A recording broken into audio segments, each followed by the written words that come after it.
Meron ako nalaman na sekreto na mayayaman, isi-share ko sa iyo, Bok. Gusto mo ba?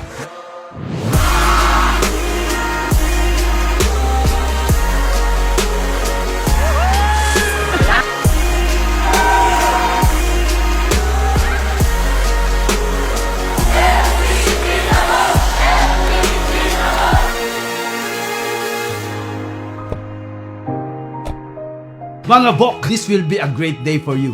Alam mo kung bakit? Isi-share ko sa iyo kung ano yung best business in the world for me. Dito gumanda buhay ko, dito ako nakapag-travel, nakapunta sa iba't ibang lugar, as in talagang ang negosyo na nai-enjoy ko talaga ang buhay. At excited ako sa iyo, Bok. But before that, paano ko na-appreciate yung negosyo to? Paano ko na-love yung negosyo na to? Meron ako nalaman na sekreto na mayayaman, isi-share ko sa iyo, Bok. Gusto mo ba? May pattern pala ang mga mayayaman. At meron silang tinatawag na 5 forms of leverage.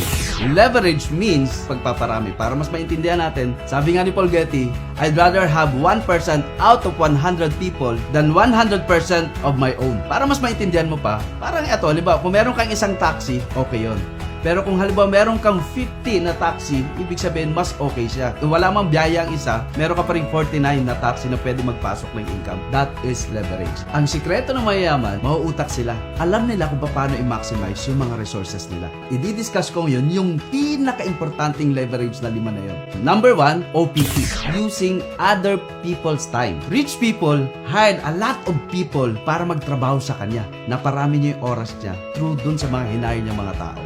Just for example, late Henry C. Siya may-ari ng SM, siya may-ari ng BDO, siya may-ari ng San Miguel, siya may-ari ng SMDC, siya may-ari ng China Bank. Imagine mo, ilan yung nagtatrabaho para sa kanya. Ganon niya na parami yung oras niya. Wais, di ba? That is called OPT, other people's time. Ngayon, yung pangalawa, using other people's money. Rich people, nag-e-expand ng business nila, pero hindi sila naglalabas ng pera. Paano yun? Let's say for example, McDonald's, Jollibee, Bang Inasal, nag-e-expand ng business to pero hindi sila naglalabas ng pera. Paano yun? Through franchising. May bumibili ng franchise, dumadami yung branches nila, dumadami yung store nila, pero hindi na sila mismo naglalabas ng pera. They expand their business using other people's money. Mautak, di ba? Parang bangko. Negosyante si bangko. Saan nga gagaling yung negosyo nila? Bakit sila nakapagbigay ng magandang benefits sa clients nila? Lahat ng nagdideposito, umiikot lang din ang pera. Ganon din si insurance. Nag-e-expand yung business nila, pero using other people's money. Ganon din si real estate. Lumalaki, nag-e-expand sila, nag-e-expand yung projects nila using other people's money. May mga businesses na ginagawa nila yung IPO yung company nila. Para maka-invest ka sa kanila at gagamitin nila yung pera na yon, ang tawag doon, stocks. Number 3, OPS, other people's skills. Hindi nila kailangan maging magaling para magpatakbo ng business nila. They can hire people, professionals, magagaling para mag-handle ng mga businesses nila. Like ano yan? Nagmamanage ng store. Or kung may restaurant, may chef. Whatever businesses, they can hire managers, accountant, lawyers to make their business work. Fourth leverage, connection. Rich people, they value connection. Ang galing nila mag-build ng relationship. Ang galing nila rumapor. Because they value relationship. They know that connection sobrang makakatulong sa pag-expand lalo ng businesses nila. Yun yung number 4, connection. Fifth leverage, technology. Ang mayayaman, magaling mag-leverage sa technology. Like for example, may meeting sila. Ginagamit nila yung Zoom, Google, na hindi na kailangan mag-meet personally. Like eto, sa mga BPO ngayon. They use AI and automation. CEOs have virtual secretary. For example, sa hotel, restaurant, or services, they use reviews and rating para mapakita na maganda yung services nila. Doon na po-promote yung business nila through technology. Yung mga malalaking kumpanya, mas madali nilang na-monitor yung negosyo nila through technology. Like, may kaibigan ako na may gasoline station. Dati-rate, manual ang pagka-count ng inventory nila. But right now, yung technology ngayon, kung magkano yung sales, magkano nababawas, magkano yung nabenta nila real time. Eksakto, walang labis, walang kulang. Ganon katindi yung technology. POS, virtual calendar, camera, internet to monitor their business. Yung 5 forms of leverage, nagtanong ako sa mga negosyante. Alam nyo ba na minimum 10 million ang kapital para magawa nila yung 5 forms of leverage na yan? Para makapag-hire sila ng maraming tao, mag-work sa kanila. Possible bang pwede kong gawin yan sa isang ordinaryong tao? Yes, kasi nagawa ko siya. Meron ako isi-share sa'yo na hindi mo kailangan ng 10 million. More than 10 years ko nang ginagawa to, and ito yung nagpayaman sa akin. Nagawa ko tong 5 forms of leverage na wala akong 10 million kagaya ng mga negosyante at mayayaman. Gusto bang malaman kung paano na kahit wala kang 10 million pero pwede natin gawin yung 5 forms of leverage? Connected ako sa strong and stable na company, Empowered Consumerism, na sobrang daming napayaman. More than 15,000 millionaires ang na-create niya sa loob ng 15 years. So, Bok, paano mo sisimulan? Eto na. Pero baka yumaman ka. Kung dreamer ka, makinig ka sa akin. Gusto kong gawin yung business. Pero ang tanong, paano ako matututo? Huwag ka mag-alala, Bok. Ang magte-train sa'yo yung mga milyonaryo. Pero eto lang dapat i-promise mo.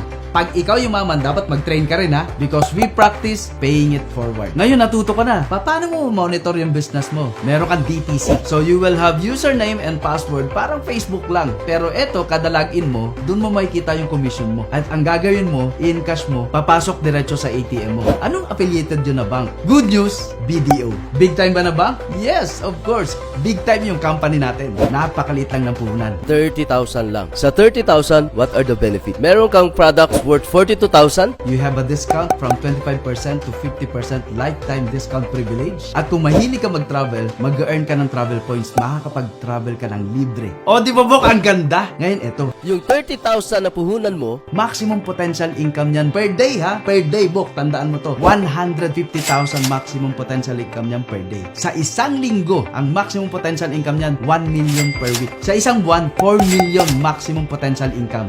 Yan ang pwedeng kitain sa halagang 30,000 na lang. puhunan. Sobrang possible dahil sa technology natin ngayon. Internet, social media, ili-leverage natin sila, Bok. The money is there.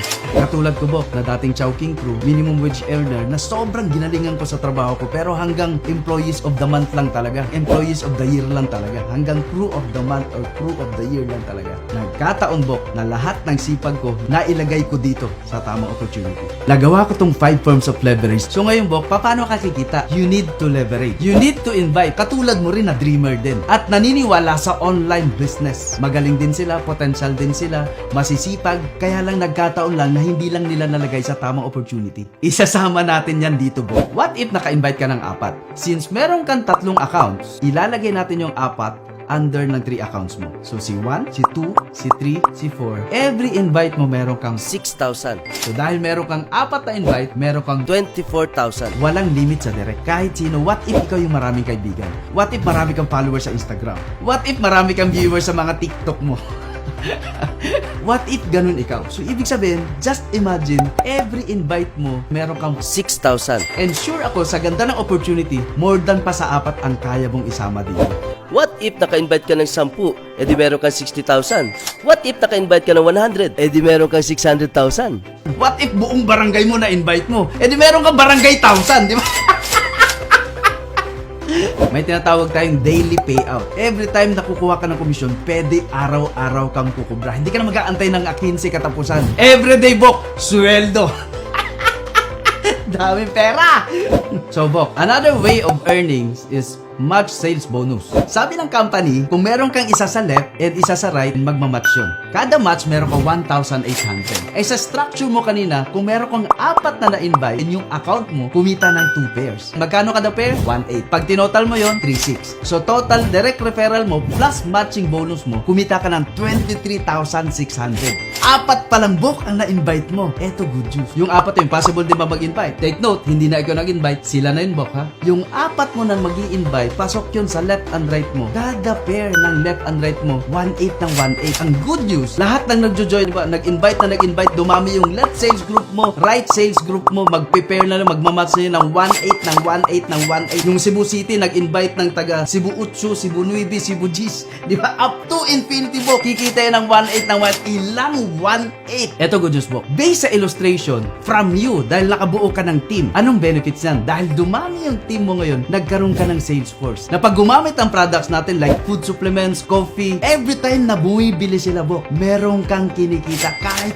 hindi mo na sila kilala. Hindi ka tumanggap ng benta, hindi ikaw nanukli, online siya bumili, pero meron kang kita na kahit wala kang physical store. Para kang merong online grocery store. Good news, pag may bumili dyan, 3 marketing plan ang pwedeng kitain. Dahil sa ganda ng products, magiging daily consumer sila katulad ko. And once they consume, you earn points. Nagiging pera. At yun ang umaakyat ng umaakyat ng umaakyat sa'yo, Bok. Is it good or very, very good? So, eto good news. Nalaman mo na yung 5 forms of leverage. Check. At good news pa ngayon, nalaman mo pa, kaya mong gawin yung 5 forms of leverage na kahit wala kang multi-millions. I know, most of us nangangarap na umasenso. Bakit ko nasabi to? Bok, isa rin ako before na sumasahod lang ng minimum. Isa rin ako sa mga tao na 2 araw lang masaya sa loob ng 1 buwan pagka every time sumusweldo. Isa rin ako sa mga taong wala pang sweldo, talagang lahat ng pagtitipid gagawin na. Yung tipong nakaka-experience ako, manang pag every time na umu-order sa karinderya, manang magkano to, eto manang magkano to, eto manang magkano to. Hanggang napupunta, na-end siya na yung ulam ko papunta rin pala sa munggo or sa ampalaya or sa adobong talong, di ba? Isa rin ako sa mga tao na every time na nag-grocery, talagang computed lahat. Good news. Isa ako sa mga taong na bago lang mindset. Sobrang thankful ako sa company. Isa ako sa mga napayaman ng company. I know na nakikita mo yung value mo, na nagagalingan ka rin sa sarili mo, may tiwala ka rin sa sarili mo. But the question is, kung ano man yung result mo ngayon, kung magkano man natatanggap mo na profit, income, or sweldo, happy ka ba sa life mo ngayon? Happy ka ba sa tinitiran mo ngayon? Yan ba talagang gusto mong bahay for the rest of your life? Kung paano ka lumalabas ng bahay ngayon, kung nagko-commute ka, yan ba talaga gusto mong sakyan? At kung tatanungin mo sarili mo, be honest to yourself. Ano kaya ang future ko sa ginagawa ko ngayon? 5 years from now, ano yung magiging result sa ginagawa mo pag tinuloy-tuloy mo yan? Gusto mo malaman yung sagot? Maghanap ka ng kapareho mo ng ginagawa. Kasi sure ako, yung ahead sa'yo ng 5 years, kung ano yung buhay niya, yun din ang magiging buhay mo. Ang tanong, kung ano yung buhay nila, gusto mo ba? Kung ano yung present na buhay nila, yun din ang magiging future mo. So, alam mo na yung sagot. I know na umabot din sa point na gusto mo maging sulit yung galaw mo. Ginalingan ko rin sa trabaho ko dati. Sinipagan ko rin, panay overtime ako, hanggang umabot sa naging service crew of the month, hanggang yun. Saan ako dinala ng galing ko? Employee of the month, the best award. Pero ang point ko, wala pa rin nangyari. I know, binavalue mo yung galing mo. I know, naniniwala ka rin sa galing mo. But ang tanong dyan, saan ka dadalhin ng galing mo? Dati nangarap lang ako mag-abroad, pero ang binigay sa akin ng Powered Consumerism, ang dami ko mga bansa na napuntahan para hindi magtrabaho, para mag-tour. Asian countries, Middle East, Europe, yung dati nagbo-boarding house, may pinapagawang hillside na bahay. So, Bok, alam ko na gusto mo na sumali, naintindihan mo na, at nagkaroon ka ng chance, napapasmile ka na, excited ka na magsimula. Ito lang ang tip ko sa'yo. Join as soon as possible. Kung may pera ka, join na agad. Kung wala kang pera, mas lalo kang sumali, gawa mo ng paraan. Pag gusto, maraming paraan. Kaya kung ikaw, halimbawa may sabi, "O Louie, gusto ko sana, pero pag-iipunan ko," wag na wag ka mag-iipon. Kasi ang daming tao, ilang years na nag-iipon, pero wala ka pa rin ipon. Hindi yan pinag-iipunan, ginagawa niya ng paraan. Louie, gustong gusto ko, kaya ko kaya yan. Kung nagawa nila, kaya ko din. Yun lang din ang mindset ko noon. Kung ano man yung result mo ngayon, eto yung resulta ng decision mo 5 years ago or 10 years ago. Wag mong baguhin yung ginagawa mo kung ano man yung resulta ng buhay mo ngayon. 5 years from now, 10 years from now, don't expect may magbabago sa'yo. Kasi bakit? Wala kang ginawang bago. Ang future mo nakadepende yan sa desisyon na gagawin mo ngayon. What if ginawa mo to? What if nag-decide ka? What if sumubok ka? What if isa ka sa mga taong malalakas ang loob? Isa ka sa mga taong palaban? Isa ka sa mga tao na gustong-gusto mag-level up ng buhay? Dreamer na gusto mo talaga mag-level up ng life? What if ikaw yon? Nakatulad ko. Ano na kayong mga countries na mapupuntahan mo pag eto ginawa mo? Ano kaya ang kotse ang dinadrive mo? Ano kayang bansa na napupuntahan mo? Paano ka kaya mag-express ng love sa loved ones mo? Pag may pera ka, pag mayaman ka. Ano kayang first country na mapupuntahan mo, na mababakasyonan mo? Guys, eto na masabi ko. Life is not a matter of chance. It is a matter of choice. Bakit may mahirap? Ginusto nila yun. Wala silang ginawa. Bakit may mayaman? It's a choice. Na kung magsisipag man ako sa isang bagay, gusto ko ikakayaman ko. Gusto ko mababago buhay ko. Gusto ko yung tipong lahat ng lakas ko, lahat ng effort ko, lahat ng talento, ng galing ko, gusto ko maging sulit lahat. I know na binavalue mo sarili mo. I know na may tiwala ka rin sa sarili mo. Pumipitig din sa'yo na gusto ko rin mag-level up ng life. Kung isa ka doon, congratulations sa decision na gagawin mo. It is not for us. It's for you. Kasi ikaw nakakaalam kung anong gusto mong future. Ikaw nakakaalam kung anong buhay na gusto mo. Kayang-kaya mo din yumaman. Believe in yourself. Kung nagawa ko, kayang-kaya mo din. Kaya kulitin mo yung taong nag-send sa'yo ng link at sabihin mo, magsisimula ka na. Congratulations. Always believe in yourself. Kung nagawa namin, kung nagawa ko, believe me. Kayang-kaya mo din. Dream mo yan. Pangarap mo yan. Decide. Kasi bakit? Alam ko, nagpe-pray ka rin ng opportunity. And malay mo, eto na yung pinagpe-pray mo. With that, thank you so much sa pakikinig. Congrats sa marami kang natutunan. Congrats sa decision mo. Congrats sa pagle-level up. Congrats sa lakas ng loob. Kasi kung ano yung nangyari sa buhay ko, kayang-kaya mo din. Believe in yourself na kung nagawa namin, na kung nagawa ko, kayang-kaya mo din. This is LPG. Thank you, Higher Creator. Congratulations for making the right decision sa life mo.